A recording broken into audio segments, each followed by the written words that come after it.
Hi, I'm Mika Nash. I'm Dean of Continuing Professional Studies, the Online Adult Division at Champlain College. And I'm here with Dr. Leon Williams, who is spending some time with us to talk about how to work with students of color in the classroom and how to increase retention and solve all things. So would you mind just introducing yourself quickly?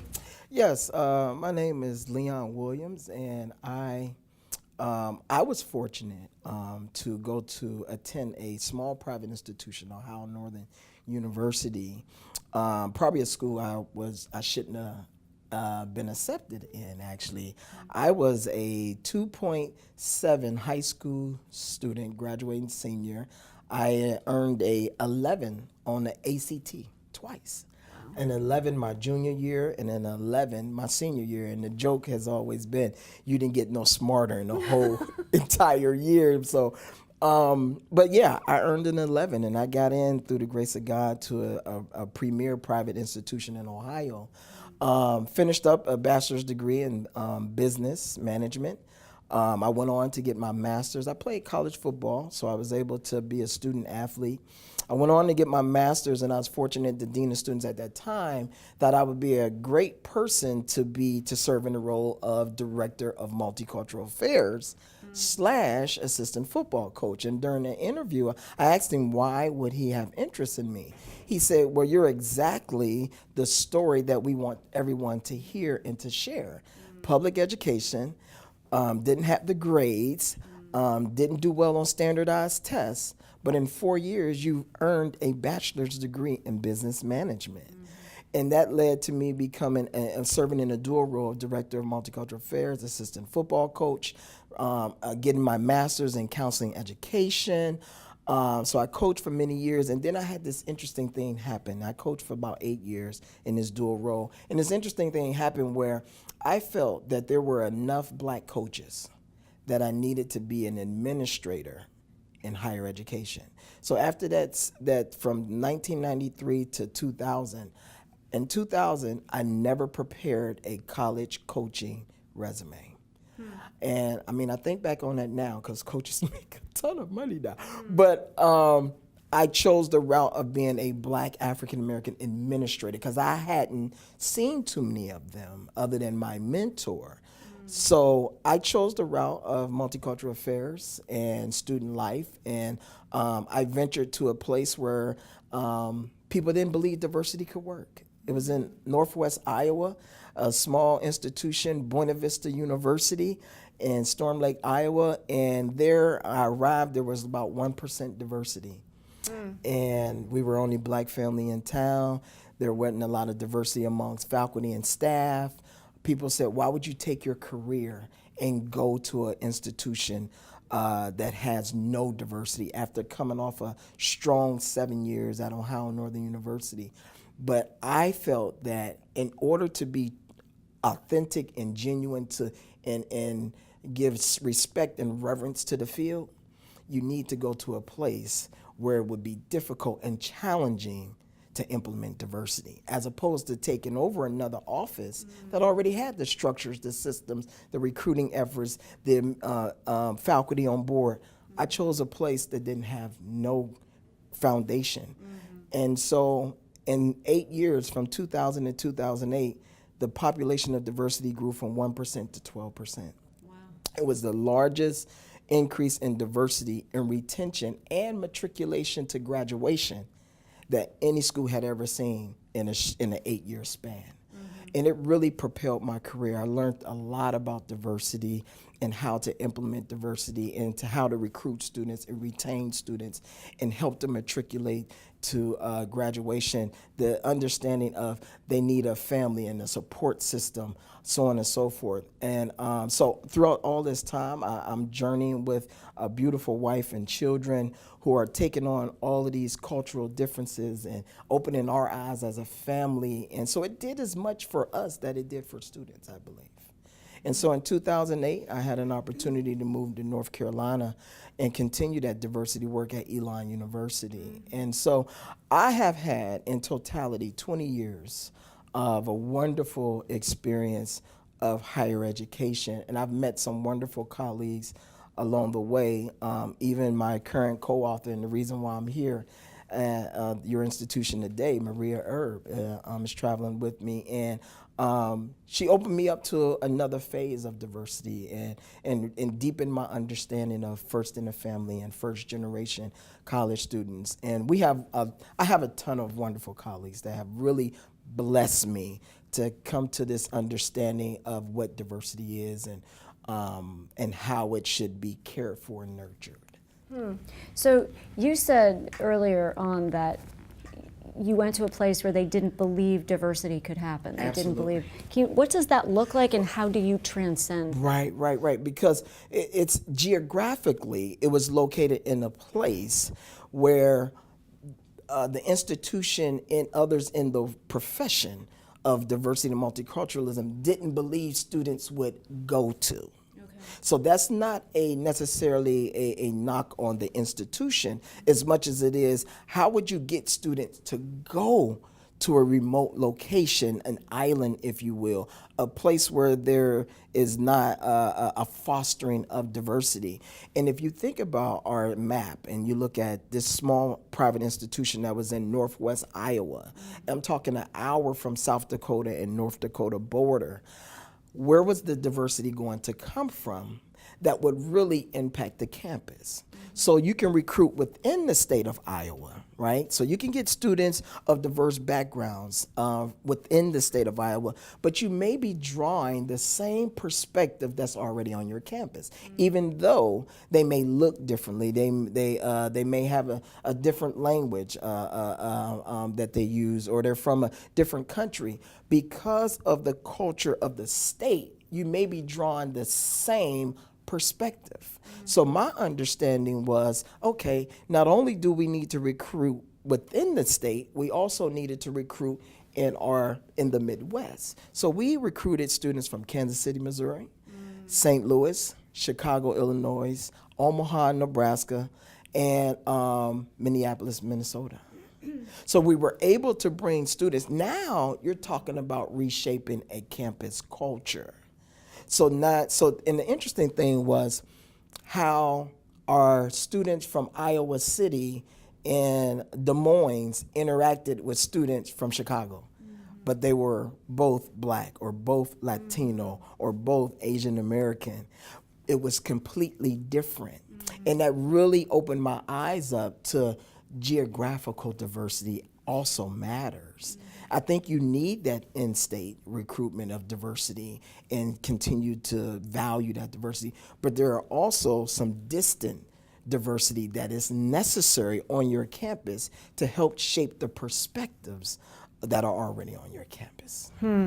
So you talk about this, the culture and the shifting of culture, and I'm reminded of, it makes me think about sort of where we are right now, where Champlain College has been an institution that has had around 10 to 12% diversity for as long as I can remember, and I'm in my 11th year here.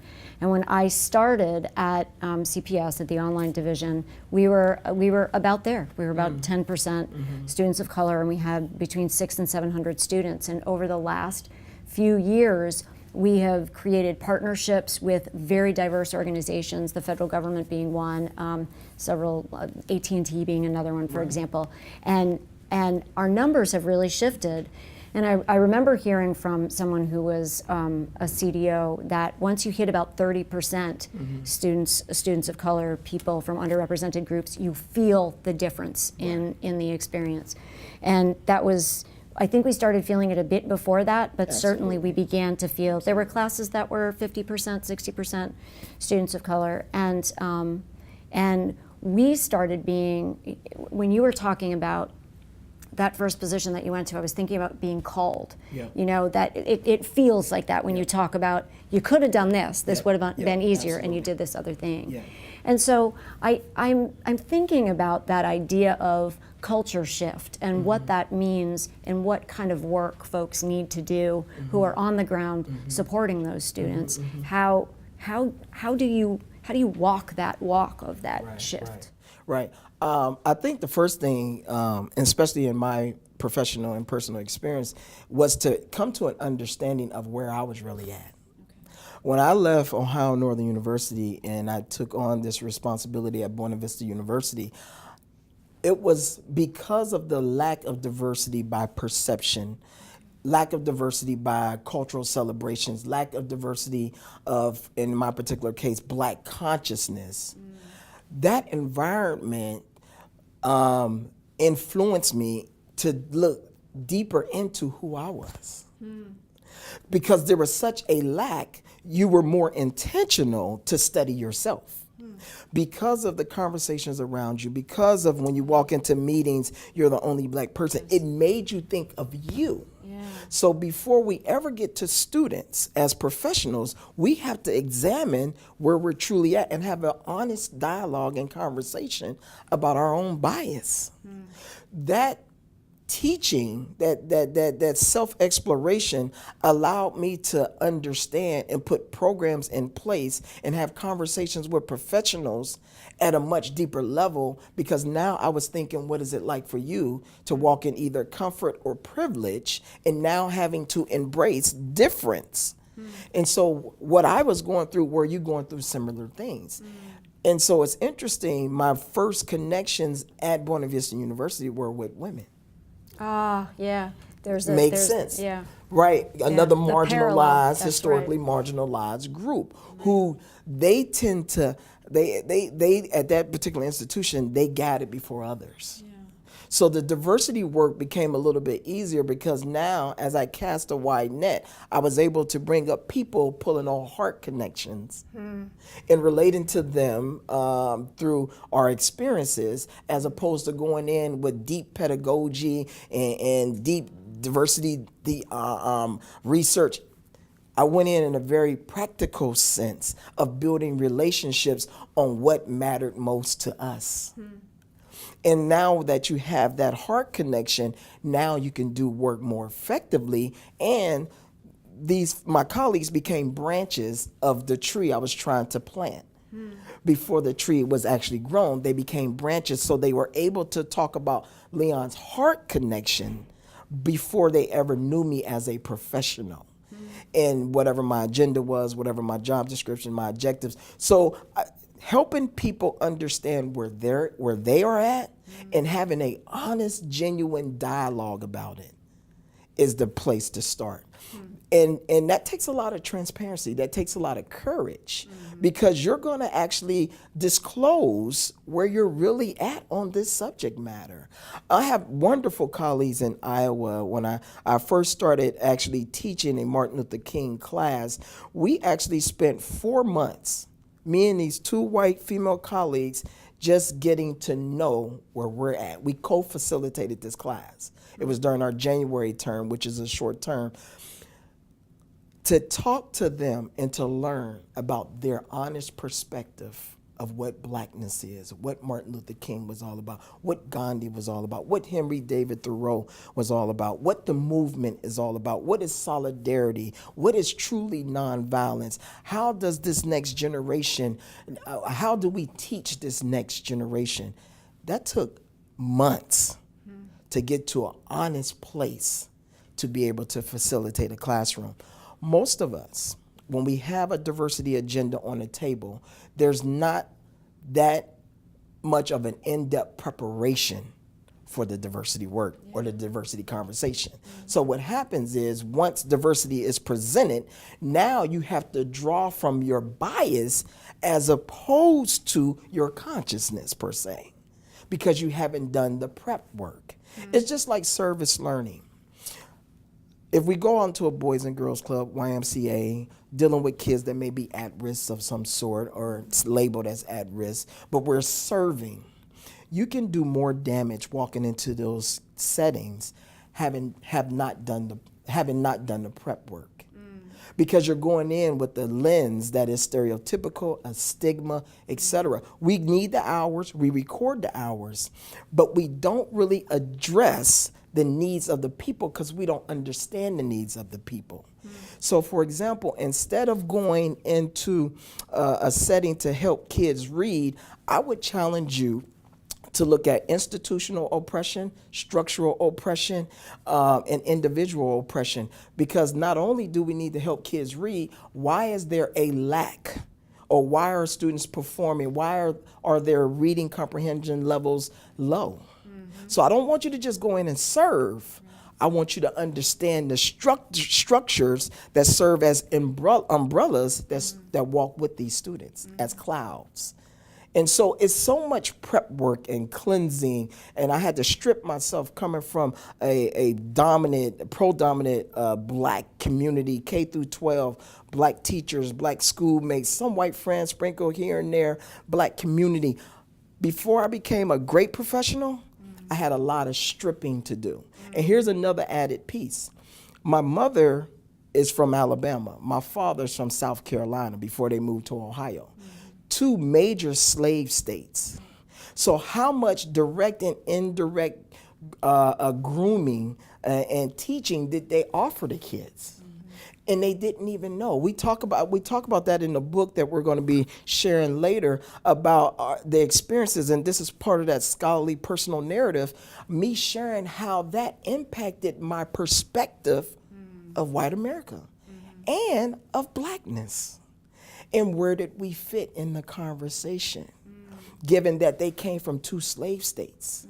Where their experiences were, and they're in their 70s, so you can do your math and see what time and era did they grow up, that they became parents, and what perspective did they bring with them from the South to now raise their children in the North. So it was an interesting dynamic. There was so much cleansing I had to do before I ever could be effective as a diversity leader. And that's the conversation that you were talking about earlier, that idea of understanding identity so that you're sort of forced into that identity space. It reminds me of, we had a speaker come, an African-American man come to speak to a group of leaders or aspiring leaders, and everyone was white, and he was the one black man in the room, and he stood up in the front and he said, I want everybody to talk about what they're aware of right now, sort of what are you aware of, just kind of a mindfulness thing. And people were, I don't know, I'm thirsty, I'm tired, I'm whatever. And he said, so let me go. I'm aware that I'm the only African-American man. I have the darkest skin of anybody in this room. I'm very aware of that. And everybody became very uncomfortable, and he was not. And it came from a place of, I want you to be aware of how I'm walking through my day here. That's good. And it created a lot of really good conversation as a result. And I think that that is a gift that we can give to students to be aware of, and it's very difficult to navigate those conversations as a person in a majority group where perhaps you're worried that you're going to say the wrong thing or that you're going to put people on the spot. So talk to me about what it looks like to be an ally in this space that you're talking about. So being an ally for, help me go deeper with that. Being an ally for the help me.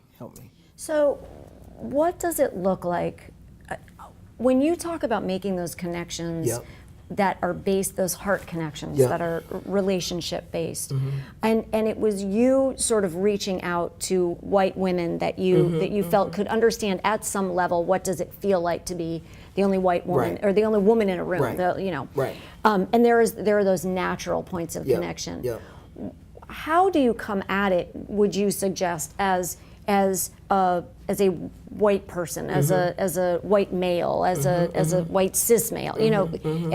How do you manage supporting folks who come from underrepresented groups, really being a voice for diversity, not serving so much as, although I think in terms of service often, but what does that look like? Well, there's several things there. Okay, so if I came from a place of oppression in my mind, all right, that I was historically marginalized. And I'm using words now that I didn't use back then, but I was experiencing. Okay. Okay? Yeah, just giving voice. That's the blind spot, okay, of diversity through that lens of oppression. The same is true in innocent ignorance when it comes to privilege. So let's take a white male who may say to me, I don't fully understand why this is a concern of yours. I give you an example. A white professor called me at the same institution in Iowa. He called me, no, he sent an email and he said, I wanted to talk to you. So he came to my office and he came to talk to me about the students, the black students sitting together, Latino students sitting together in the lunchroom. Now, our lunchroom, like most cafeterias, is glass and you can see through.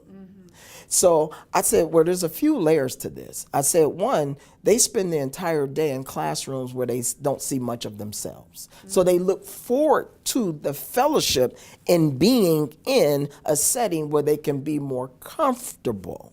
All right, because his whole idea is, shouldn't we break that up? Shouldn't that be more diverse and spread out? I said, well, I'm not going to go tell people where to sit and eat. I said, but I think if you look closer into that cafeteria, I think the basketball team eats together, the volleyball team eats together, the softball team eats together.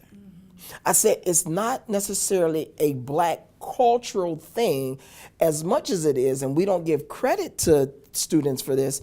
It's a friend, it's a likeness, it's a like-minded thing. It's who you want to break bread with.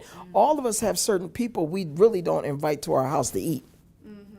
And people that come that kind of we're hesitant or have apprehensions about, we brace ourselves when they walk through the door or when they put their car in park. So I wanted the professor to understand you have to go through some cleansing yourself because your perception is that this was wrong. So if I have to go through the cleansing from an historically marginalized place, so too do people who walk in privilege. It's a blind spot because you don't recognize it as privilege. That you're in a classroom where you are the majority, and you don't know what it feels like to be the one, the only, if you will. So in teaching those who walk in the majority or walk in privilege or they're in the male dominant figure, it's helping them understand and unpack privilege. You can't appreciate diversity. You can't if you don't unpack that privilege. And we go the other way. We ignore our privilege and allow it to spew out of our mouth, our actions, and our behavior as we interact with people. And then someone else it's someone else's responsibility to check you, if you will. All right. I need for you, and this is what we're going to be talking about later. I need for the oppressor to take a close examine of themselves. Paulo Freire says in his book, Pedagogy of the Oppressed, and I'm paraphrasing, the oppressed has the higher calling. They have to first free themselves before they free the oppressor, because it's not in the nature of the oppressor to free himself or herself. And so we have a responsibility. And so we need to cast that wide net to get a team of allies and advocates to help be voices in those conversations that I particularly don't sit at the table, because it's not in your nature to think of me in the same way. It's such a complex thing to get people to see their privilege and unpack it, because now I have to tear down a little bit of what has built me up, because I hide behind that in my competency, my degrees behind my name, my title on my job. And when I lose some of that, I lose a lot of self. It's easier for historically marginalized people because we come from a place where sometimes we value ourselves less than anyway. And so when you have a classroom and talking about massive stereotype threat, there are some students who walk into classrooms that are majority white, okay? And from the onset, just by visual eye, they lessen their abilities, their competencies, because they're more in tune with what the classroom looked like as opposed to performing at my best and competing with my peers. So you lessen yourself. For privileged individuals, the one thing you don't put out as a sacrifice is self, because you stand behind that. Right. And so it's to help those in charge, those leading institutions, and from the president's cabinet, administrators, it's helping you understand your privileged seat. And so unpacking that knapsack, which is Peggy, what's her name? McIntosh. That was her work. Learning that's still relevant today, because it's playing out. And here's what happens, that I find very interesting.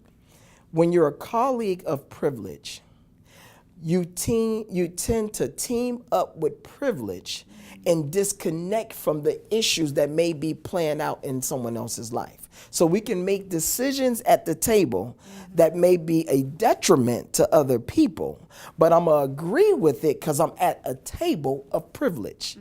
Personally, I don't agree with it. I can go home and voice that to my spouse or partner and say, I really had a rough day at work, but at the table, I agree with it. Because that consent, that membership, that status matters. And I need to sustain that, because that is what has gotten me here.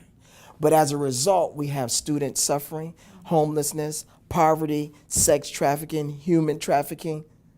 All those things that play out in the grassroots, in the gutter and ghettos of where I come from. I noticed people didn't truly care. And Dr. King had this wonderful quote: we would have to repent in this generation, not for the hateful words of the evil people, but it's the appalling silence of the good people. Yes, right now. Yes. That, absolutely. And that's our problem, from society, politics, all the way down to our public education. So what you're talking about really is sort of physician heal thyself, right? So before you start worrying about being an ally, spend some time really thinking about what makes you able to even sit in that place of ally. Right. And own it, and don't feel bad about it, just own it. Just own it. And then move just from own there. It. And deal with it. And it's a difficult thing. Yeah.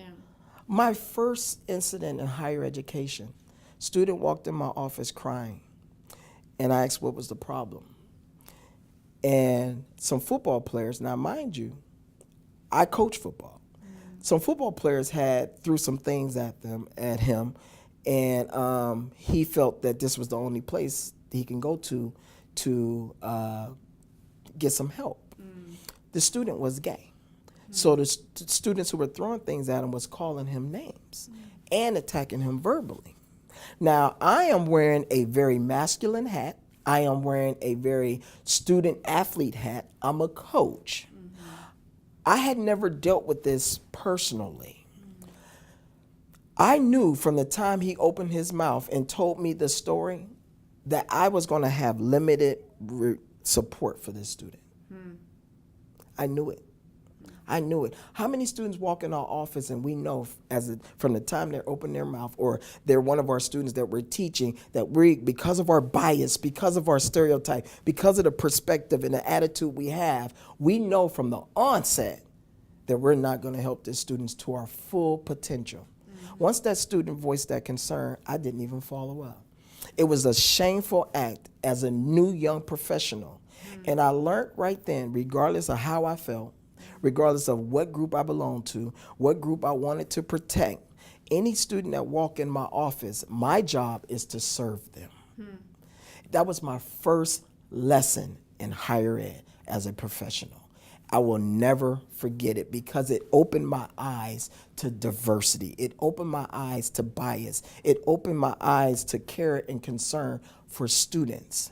If we all have that self-check, that moment, because we have these experiences where we have to check ourselves and come to grips with, I'm not fully equipped to do this job and lead students in conversations and help students. But see, instead, we dismiss those moments and we continue to teach students. What we don't know, students know that you're not serving them for their best interests, because they're taught that lens of identifying bias and stereotypes and discrimination. They're taught that through experiences where they can identify and they feel some certain way about their experience. That's why retention is an issue. Matriculation to graduation is an issue. The professor's inability to manage a classroom is an issue. Students feeling that they're being attacked in the classroom. All of that because we miss those moments to learn from our own experiences. So earlier you talked about at-risk students, and you talked about them at a younger age, sort of in that K-12 age. And I want to ask you a question that I'm struggling with right now as I think about at-risk, because in the adult student population, adults go on and off at risk, sort of at will, depending on what's going on in their lives. It could be a kid that goes into rehab, it could be a parent who's sick, it could be, could be anything, a promotion or a loss of job or natural disaster. As we've created a matrix, if you will, of what at-risk looks like and sort of grading those levels of at-risk. I wonder, and let me just give you the background quickly. I was listening to Code Switch last week, and there was a code switch about the idea of weathering.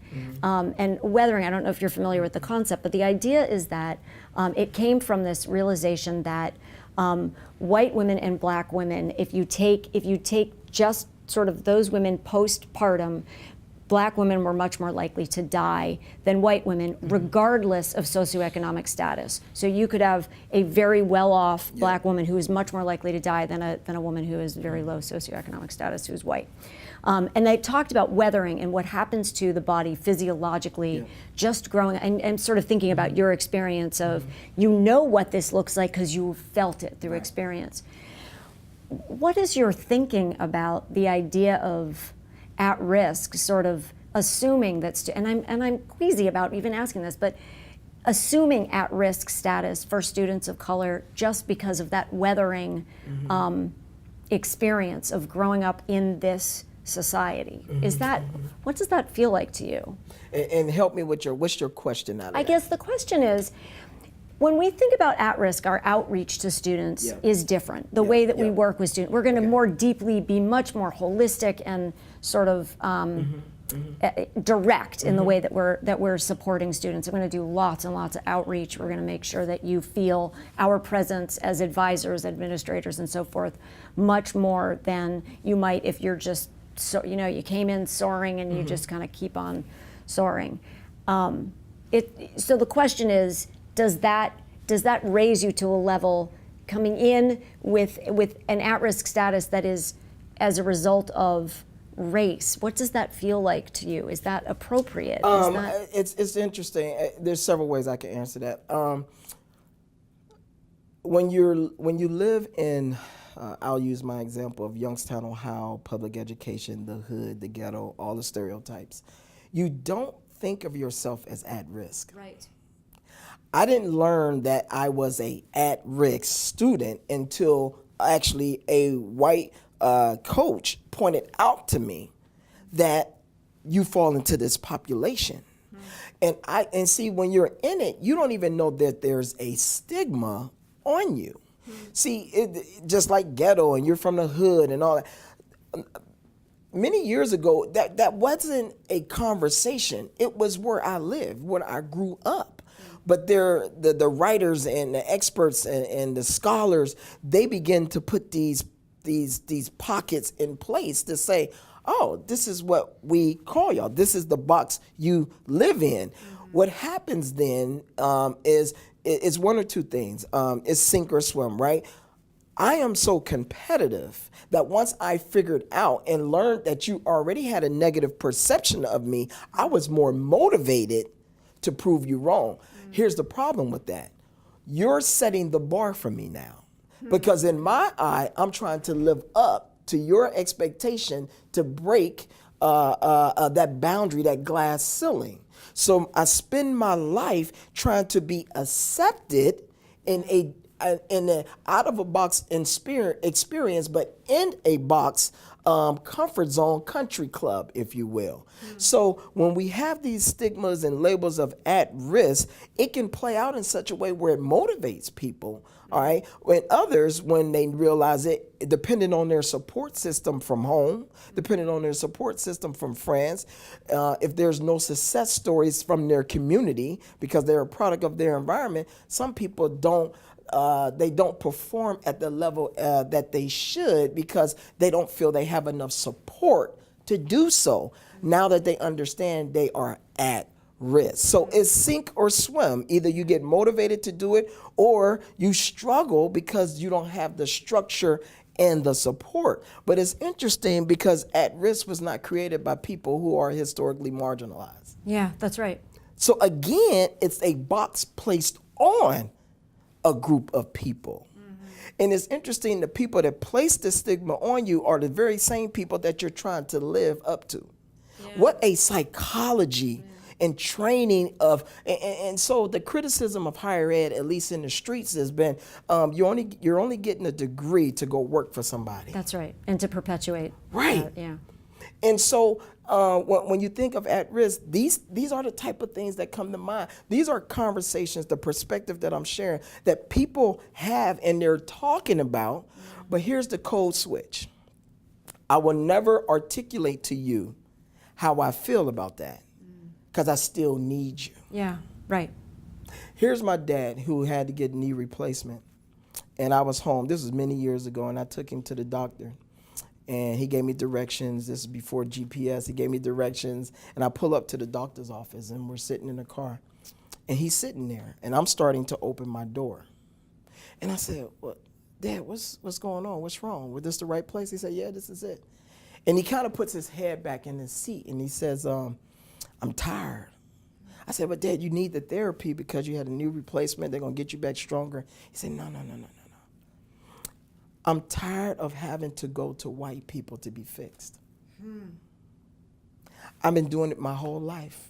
If I needed a loan, if I needed a house, if I needed a job, here I am, latter part of my life, and I need help with my knee, and I'm still going to white people. It blew my mind because here's my father towards, I don't know, I pray that God give him many years, but towards some later years of his life, and he still has inside of him resentment for living a life that his only upgrade in life, his only upward mobility is through white people. Yeah. That's what at risk, when it's a deep stigma, that's what it does to us. Gotcha. Yeah. And I was like, that's amazing, because at the time he told me this happened, I was working in Iowa doing strong diversity work, and I was like, that's important for me to know. That you build students up where they don't resent life. So they have to come often under the rock of oppression to live a life as a champion. That's a different training. So yes, this institution and many others, we have to strengthen and empower students to not see life through the lens of oppression, historically marginalized, that they're lesser and that someone else is superior. And so one of the things we did in Iowa, immediately at Buena Vista University, no more minority, no more students of color, students of diverse populations. It balanced and equalized everyone's involvement and attention on campus. I challenged the president, students of diverse populations, take students of color, take minority out of your language. Okay. It made us equal. Okay. So a kid from Chicago didn't have to say, student of color, I'm a student of color. What's a student of color? Because that's not a Chicago experience. Yeah. You see what I'm saying? If you recruit students here from Philly, student of color, I'm not a student of color. I'm a black, I'm a proud person, I'm a Latino, I'm proud. But see, there's structures that we have to deconstruct in order for those who live on the margins to feel part of it and come to the table feeling good about their experiences and who they are, which also means those in the majority have to celebrate with those who are less fortunate, if you will. If you can think about a message for our diverse populations, what is the message when you consider what they carry with them as they come in, which for me, what I'm very aware of is for all of our adult students, regardless of how they present, they come in with a level of shame. And that shame is, I didn't finish it when I was supposed to finish it. So now I got to finish it, and I'm different from other people, and I'm not good at that. There's all that language. Yeah. How do we work with students to, especially as I'm thinking about your words about at risk, how do we work with students to kind of elevate above Yep. all of the obstacles that they are carrying with them? I mean, there are obstacles placed in front of them Yep. for sure, but Yep. they are carrying. Absolutely. So what's the message to them, and what is the message as well to our faculty and our administrators and our advisors in supporting these students? Very good question. It's much of the work that you're very familiar with already through your scholarship and your family is that personal narrative. My colleague and co-author Maria helped me understand when I was writing these monologues. I was doing it for the people, but she helped me understand what's your thought process in writing it. Why, how did you come to these points of reference to pull and draw King into the 21st century, into the present? What was it like? Where did this come from? And she questioned and said, dig deeper. Tell me more. What about your family? What about your upbringing? We are so ashamed of the experience, the narrative, that we oftentimes try to leave it. And I want to say to students, bring it with you, because that's the diversity. If I come from Philly to this institution, I need you to bring Philly to the institution. Yeah. In the same respect, Champlain has to be ready for Philly, right, in all that it has to offer. So, for example, if you come to Champlain College, you should be able to experience a New York, Philly, New Jersey experience here. See, when Buena Vista University, you came to this, and this was very relevant and pertinent to our in-state diversity students who came from Iowa City and Ames, Iowa, who came to this small private institution that they've been talking about their entire life. Now, they're having a Chicago experience in Northwest Iowa. Because the student from Chicago that I was recruiting, I said, I need that flavor to come with you. I don't need you to be straight and narrow, walk differently, talk differently, and it's okay to blurt out without raising your hand, because their perception, because of the environment they were in, was to change, to be accepted for white America. To code switch. Right. Yeah.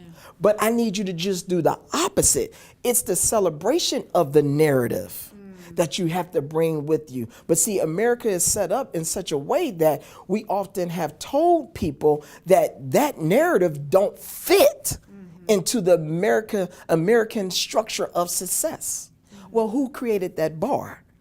And I learned this from your family scholarship, is that the scholarly personal narrative allows you to write freely without being concerned about the grammar, the punctuation. Just write, just express yourself. There's so many people who fail to write and tell their story because they're worried about their articulation, how eloquent they're going to be, if they're on camera or amongst people. So there's a lot of giftedness that stays suppressed because we're afraid of acceptance. So those in the majority, those in power of teaching and learning and scholarship, you have to create an environment where difference is welcome, as opposed to inadequacies are welcome. We don't want you to dummy down to where you allow anything, but how do you celebrate the art of who and the expression of who these individuals really are? How do we celebrate that without feeling that, here's another piece, I know it's grammatically incorrect, but I don't want to address it.